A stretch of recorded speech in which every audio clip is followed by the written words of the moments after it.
Hi, welcome back to the shop. Today we're going to do a little shop tour video.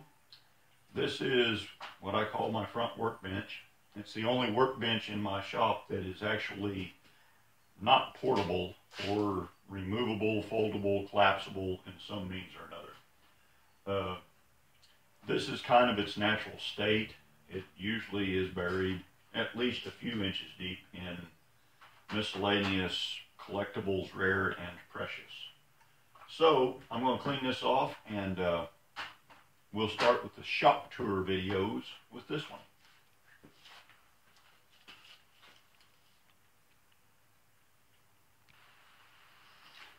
Alright, I'm going to apologize now for the sound quality because I don't have a remote mic. I'm just doing a cell phone video. Okay, let's do some measurements.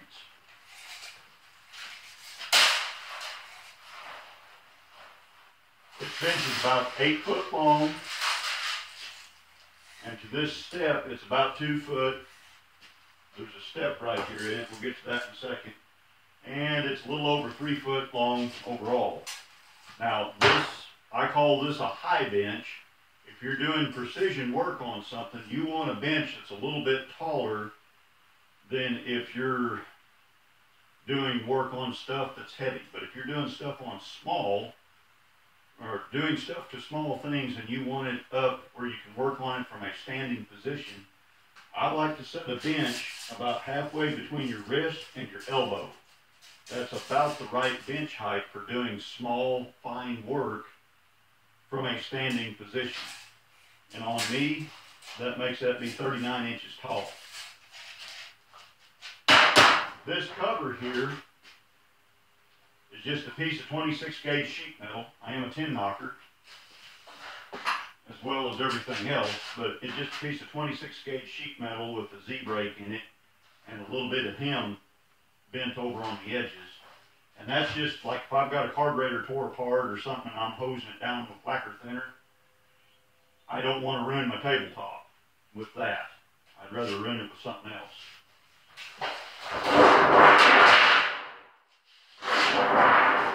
So that just sits there.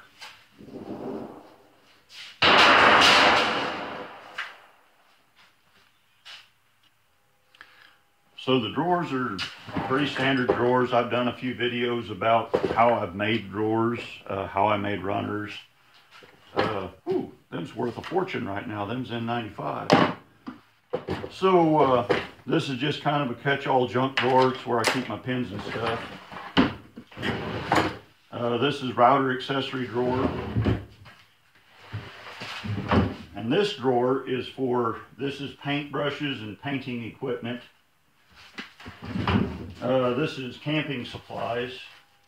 Just kind of ended up in here. It's kitchen supplies for when you're camping. There's some concrete tools. There's an old vacuum pump, frame and nailer. But this keeps everything kind of, these boxes. I've built these boxes over the years, and I've used the same rough dimensions to where they all fit in these drawers, or in this drawer, so that I've got them all in one place and can store them easy enough.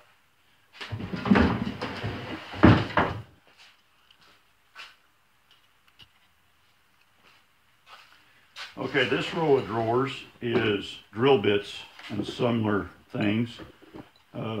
Got a couple of sets of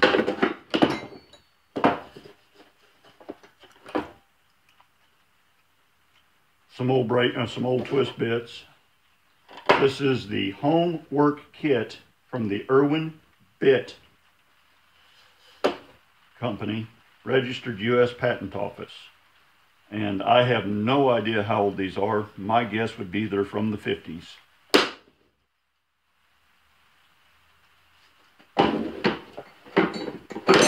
There's been try-it-yourselfers in the world for a very long time. These are chucked, or adapters and stuff for a big drill press. Bits. More bits. A couple more bits. And then just junk. Down there some sanding belts and stuff.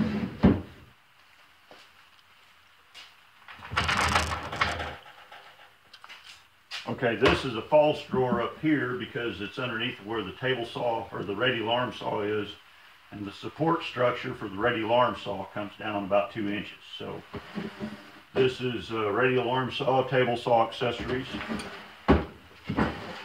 More radial arm saw, table saw accessories.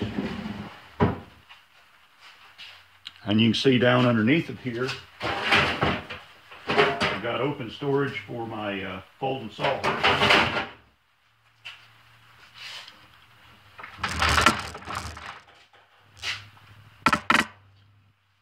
Down here on the end, there's kind of some junk catch-all drawers. Got to have a slingshot. These are test harnesses for portable generators. And then down up underneath there,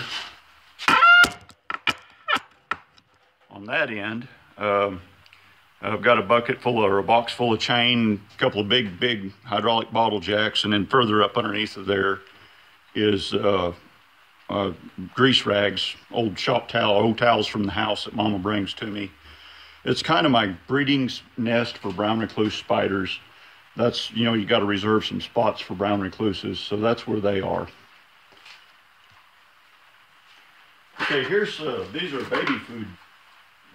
Baby food doesn't come in jars anymore, evidently. The stuff like desserts, which our little girl, she eats whatever we're eating, but Mama buys her baby desserts.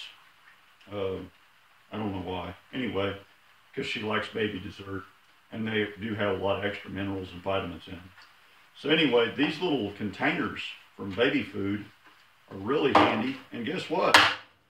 They don't break like the old glass ones did. So I keep these around when I'm tearing stuff down and put little bitty nuts and bolts in. I've always got extra little pieces of magnet laying around. You just throw a magnet in the bottom of it, throw your nuts and bolts in there, and it works pretty good.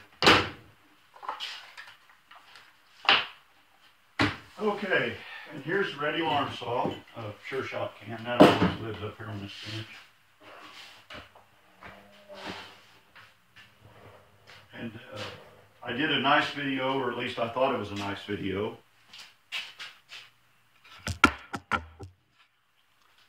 On the radial arm saw. I did a big, little bitty tune-up on it, worked it over, fixed it up. If you're interested in that video, I think I called it radial arm saw tune-up or something. I can't remember. But look it up. It's a pretty popular video of mine. But this, I've had this radial arm saw for a long time, long enough to splatter paint all over it. I don't know what I did, but I had a mess. Standard radial arm saw, I usually use this for cutting dados, things like that. If I've got a whole bunch of pieces of wood, one specific length, I use the radial arm saw to buck it up. Now there's a lot of people that don't like radial arm saws. If you're one of them people, then don't buy one. It will cut your hand off, it will cut your arm off, it will cut off anything that you stick in front of the blade, just like any other power tool. If you're stupid, don't use power tools. Well, maybe if you are stupid, use power tools very foolishly. That way we don't have to put up with you in the future.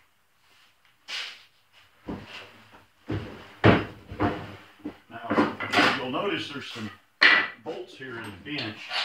And these are just pieces of all thread that I've run through. There's a nut up underneath of this bench top. And this bench top is 3 layers of 3/4 inch plywood thick. So there's 2 layers on the top, and then there's another layer underneath of it. And it is glued and screwed together, and it is solid. This bench top does not move. But anyway, there's these studs sticking up, and these are here to put these clamps on for various purposes. Like if you've got a piece of something that you're working on and you need it held fast without moving while you're doing work on it, well, you put this clamp on there. This side bears against this, the front side bears against the work and holds your work down. And, you know, there's usually an odd 9/16 inch wrench that lives up here on this workbench. also, if you're doing multiple, I don't know, making a Jenga set or making something that you need 100 pieces of something or pieces of wood this long, I use a stop to cut it. And I'll kind of move the camera in here and we'll look at this a little closer.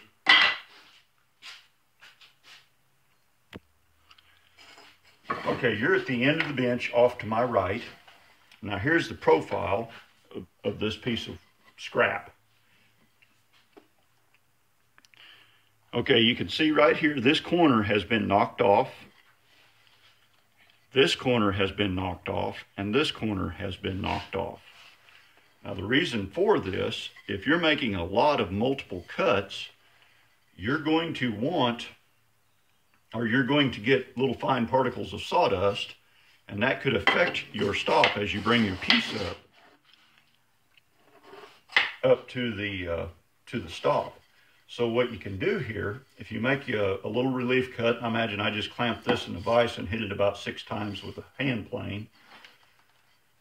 You put this down here,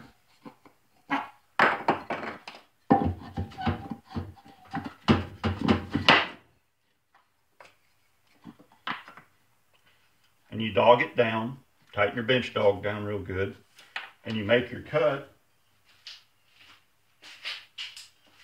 and you pay attention and you watch, and if stuff starts piling up here in this corner, then you just take your blowgun, and since you've got a channel cut out in there, just hit it with the blowgun and it'll blow the stuff out of there, and you can continue making reasonably accurate and repeatable parts. So that's what I do, and you know, it works for me. Let me back the camera up a little bit here and we'll look at this chest of drawers.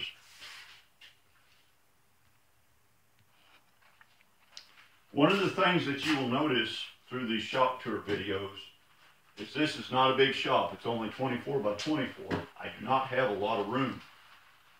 24 by 24 feet. I don't know what that is in degrees Celsius. So everything that I have and do and build has got at least 2 uses. Most of the things that I have got a multitude of uses. And if they only have one use, then they fold down, collapse, shrink up. Something happens to where they have a minimum footprint when I am not using them. Good case in point is this whole bench. If this radial arm saw, I set this up the way that I did so that when I'm not using the radial arm saw, I can just simply swing it out of the way, park it, and it's out of the way. Now I've got a whole workbench to work on whatever. Oh, and this bench is, like I said, it's 8 foot long. And I don't know if you noticed from the previous shot, but the exterior door, the walk-through door, is to my left.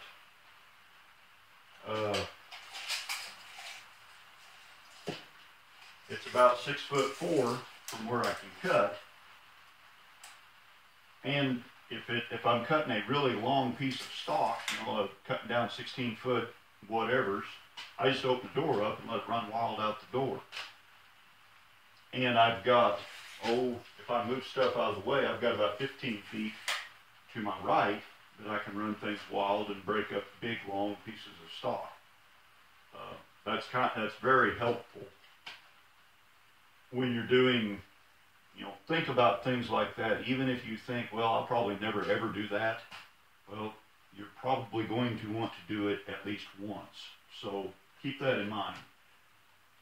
If you have a bench that you're an installation that you cannot move, set it up to where you're not having to rearrange the whole world to break down a big piece of stock or use it in a way that you would not normally use it.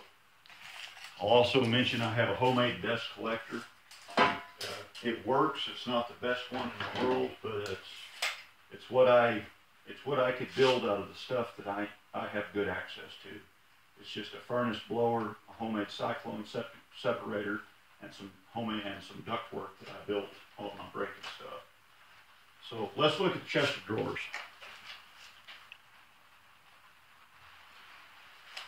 So here's, this is full of nuts and bolts. Now I keep a pretty good stock of 1/4, 5/16, and 3/8 nuts and bolts. Probably can't see it or read it on the camera, but these are 1/4, 5/16, and 3/8. The drawers are, looks like I'm out 3-inch bolts. The drawers are pretty simple. You know, there was no reason to spend a lot of time on these. They're just pretty simple little drawers. They do have removable dividers in them, made out of 3/8 cheap plywood. I made this 15-something years ago. Not a whole lot of money to spend, and I didn't spend a whole lot making it. So, but this has held up well. There's 49, I believe, drawers here.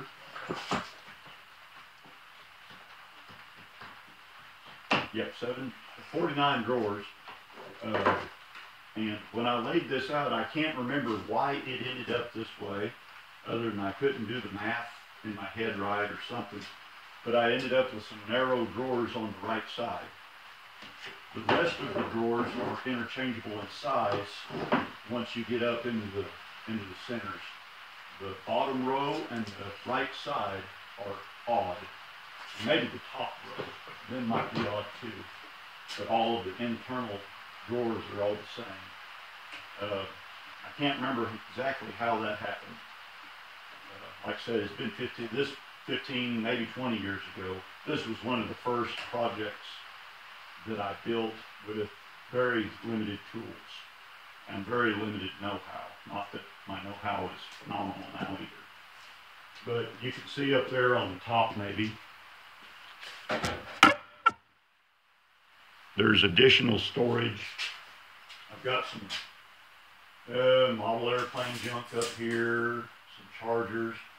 There's a fixture for cutting joints on box joints. There's just all kinds of crud. You got to make use of every square inch of storage space in a small shop. And I probably waste a lot of storage space, but I do try my best to use it. So there's my primary workbench.